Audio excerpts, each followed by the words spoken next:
अस्सलाम वालेकुम जी। सैयद हाशिम फरहान यासिर का जी अपनी तमाम ऑडियंस को अस्सलाम वालेकुम और हाशिम इन्फो 2.8 चैनल पर वेलकम।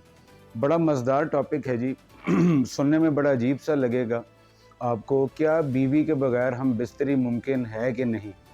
हो सकता है मेरा ये जुमला आपके कानों को बुरा लगे, आप इस पे माइंड भी करें और कई जो इस्लाम के बिल्कुल जो करीब लोग हैं वो हो सकता है कोई फतवा भी लगा दें मेरे पे। मतलब बीवी के बगैर हम बिस्तरी मुमकिन हो ही नहीं सकती। इस्लाम में आपको पता है निकाह जो है इसको लाज़िम व मलज़ूम करार दिया गया है। यानी कि मियाँ और बीवी डिक्लेयर ही तब होते हैं कि जब उनका एक अज़दवाजी जो है वो एक तल्लक निकाह की शक्ल में होता है। अगर वो नहीं है तो उसके बगैर निकाह और शादी का तसव्वुर नहीं है, या औरत और मर्द के करीब आने का कोई तसव्वुर भी नहीं है। लेकिन हालिया तौर पे मैं आपको एक बड़ी ख़तरनाक बात बताने लगा हूँ और बड़ी ऑथेंटिकेटेड बात है। ये मैं इस स्क्रीनशॉट पे भी शेयर कर रहा हूँ, मूवी का नाम भी बता रहा हूँ आपको। मूवी का नाम है जी वाइफ लाइक। जब भी गोरे ने या कुफ़ार ने आप पर हमला करना होता है ना, वो सोशल मीडिया के ज़रिए अटैक करता है आप पे। किसके ज़रिए? Social media. क्योंकि बच्चे के हाथ में एंड्रॉयड है, फ़ोन है, इंटरनेट है। अब तो बड़े चीप पैकेजेज़ हैं, इतने महंगे पैकेजेज़ नहीं हैं। ठीक है? तो वो आपको जो है ना, मैं आपको जो है इसमें मूवी का नाम बताया आपको मैंने। मूवी का नाम है वाइफ लाइक। क्या नाम है? वाइफ लाइक मूवी का नाम है। नेटफ्लिक्स पे अवेलेबल है, आप उसको देखें। उसमें क्या है कि एक रोबोटिक बीवी खरीदता है बंदा। अब ये मर्द की जो एक आदत है कि उसने औरत को कंट्रोल कैसे करना है, जिस पे वो कभी भी कामयाब नहीं हुआ, ना वो हो पाएगा अनलेस एंड अनटिल आप मेरे नबी पाक के बताए हुए तरीकों पर अमल ना करें। उस वक्त तक आप औरत पर हुक्मरानी नहीं कर सकते या उसके दिल पर हुक्मरानी नहीं कर सकते जब तक आप नबी पाक की लाइफ को फॉलो ना करें।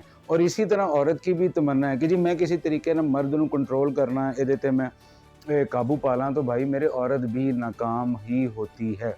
जब भी आप ये सोचते हैं जी मैं इसको तस्खीर कर लूँ, तो तस्खीर अब कर नहीं सकते। It is quite difficult.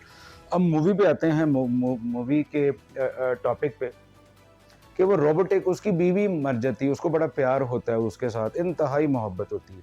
अब वो दिन रात बेचारा उदास रहता है। मतलब गोरा आपको इमोशनल भी करता है पहले कि देखो यार ये बीवी से लॉयल कितना था, तो उसकी ये शक्ल ले आया। ओ भाई कोई शक्ल लेके नहीं आया, ये आपके सीधा सीधा दीन पे अटैक है, आपके इस्लाम पर अटैक है कि निकाह किए बगैर आप मज़े करें। भाई हम तो मुसलमान इसका सोच भी नहीं सकते, ये बिल्कुल कुफ्र की। इस तरह ये जो बाहर जो अड्डे बने हुए हैं जगह जगह, आप इनको इस्तेमाल करें फिर, ठीक है? इस तरह तो ये भी ठीक है। मतलब इधर भी आप बेगम के बगैर मज़े करें जाके। मतलब जैसे आप दीन से भी फ़ारिग, दुनिया से भी फ़ारिग और आखिरत में भी फ़ारिग, और ऐसा वीज़ा लगेगा दोज़ख का कि वो बिल्कुल फ्री में होगा, वो उसको कोई पैसे नहीं होते। उस मूवी में क्या होता है, वो उसके साथ सेक्स भी करता है। उसके साथ वो हरकतें वो करता है जो वो अपनी बेगम के साथ नहीं कर पाया। यानी कि औरत और मर्द को, मियाँ बीवी के ताल्लुक को एक अपार्ट किया जा रहा है, दूर किया जा रहा है। मतलब औरत का दिल करता है जी मर्द मेरे साथ ऐसे सेक्स करे, और मर्द का दिल करता है जी औरत मेरे साथ यूँ करे, औरत का करता है मर्द ऐसे करे, जो कि रियल लाइफ में पॉसिबल नहीं। वो फिर रोबोटिक वाइफ की तरफ आपको लेके आए हैं, ठीक है? कि जी बाज़ार जाओ, ख़रीद के ले आओ, जो मर्ज़ी करो उसके साथ। मतलब मैं वो लफ़्ज़ यूज़ नहीं कर रहा। मतलब ये एक कुफ़ार का हमला है आप पर। आप मूवीज़ तो देख लेते हैं, बट आपको क्या लगता है कि जब आप मूवीज़ को देख लेते हैं तो वो क्या आपके ज़हनों पर असर नहीं करती? मूवीज़ ऑलवेज़ मेरी बात ज़हन में रखिए कि जो चीज़ विज़ुअल में दिखाई जाएगी ना, आपको वो आपके ज़हन पर ज़्यादा असर करेगी। बाहर की कौमों के एजुकेशन सिस्टम क्यों अच्छे हैं, कभी गौर किया है आपने? वो ऑडियो विजुअल्स के ज़रिए दिखाते हैं, वो विजुअल्स दिखाते हैं बच्चों को, स्क्रीन पर दिखाते हैं लाइव फॉर्म में, ताकि बच्चों के ज़हनों पर वो जो पढ़ा रहे हैं, वो फ़ार्मूले वो जो भी केमिस्ट्री वगैरह जो समझाना चाह रहे हैं, वो ज़्यादा बेहतरीन तरीके से असर करती है। मतलब सेक्स जो है इसको आप नेगेट नहीं कर सकते। ये आपकी बायोलॉजिकल नेसेसिटी है। ज़िंदगी में जी ज़हन में रखिएगा 3 नेसेसिटीज़ हैं आपकी, जिनमें सबसे पहले तो आती है आपकी बेसिक रिक्वायरमेंट्स, ठीक है? फिर आपकी आती है बायोलॉजिकल रिक्वायरमेंट्स, फिर आपकी आती है फंडामेंटल रिक्वायरमेंट्स। अब बेसिक क्या है, मैं बेसिक रिक्वायरमेंट के बारे में बताऊँ। आपके घर में कोई चीज़ है, बल्ब है, ट्यूबलाइट है, टीवी है, ये ख़राब हो गया। ये बेसिक नीड्स हैं आजकल, हर घर में होता है। अगर टीवी नहीं, आप कहेंगे जी मैं तो एंड्रॉयड यूज़ कर लेना, तो ये बेसिक नीड्स बन गई हैं आपकी, ठीक है। फिर आपकी आ जाती है फंडामेंटल नीड्स। फंडामेंटल कहते हैं बुनियादी ज़रूरियात को जिनके बगैर गुजारा नहीं है। मिसाल के तौर पर आप ऑक्सीजन को ले लें। If you can't inhale oxygen inside your body, तो आप जी नहीं पाएंगे। देन कार्बन डाइऑक्साइड में चेंज करते हैं आप उसको, पौधे भी इसी तरह का प्रोसेस करते हैं, ठीक है।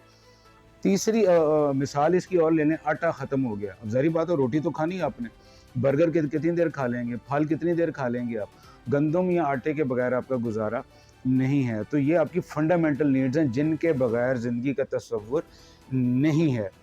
नंबर 3 पे आती है आपकी बायोलॉजिकल नेसेसिटी। बायोलॉजिकल नेसेसिटी में सबसे जो ऊपर है वो सेक्स है। जो अगर आप हज़रत आदम और हज़रत हव्वा के दौर से देखें, जो जन्नत में जो भी हुआ, वो हज़रत आदम का जन्नत से निकलना, उसके पीछे भी खुदा की हिकमत थी, लेकिन उसके पीछे भी आंसर जो था वो औरत का ही था। औरत ज़हन में रखें जी, मेरी बात पल्ले बांध लें, इससे बड़ा फितना दुनिया में कोई नहीं है। औरत से बड़ा, दौलत इसके बाद है, औलाद भी इसके बाद है, सबसे बड़ा फितना जो है वो औरत है। मूवी में आपको ये दिखाया जा रहा है कि जी बड़ा प्यार है और बंदे को, लेकिन वो उसको फीड करता है, उसमें प्रोग्रामिंग करता है, उसमें वो मेमोरीज डालता है। क्योंकि मर्द की मैंने खसरत आपको बताई, ये आजकल हो गई है कि इसने औरत को कंट्रोल कैसे करना है। तो भाई ये मसनूई तरीके गलत हैं, और ये आहिस्ता आहिस्ता जो आपकी लाइफ गुजर रही, आप मूवीज़ भी और देखेंगे और ड्रामे भी बन रहे हैं। अब अगर आप ग्रीन चैनल देखें तो उस पर नज़र भी आ जाएगा, ये कंसेप्ट आपको फील हो जाएगा आपको वहाँ पर। लेकिन कुफ़ार का बहुत ही ज़बरदस्त हमला है ये, एक मूवी की शक्ल में।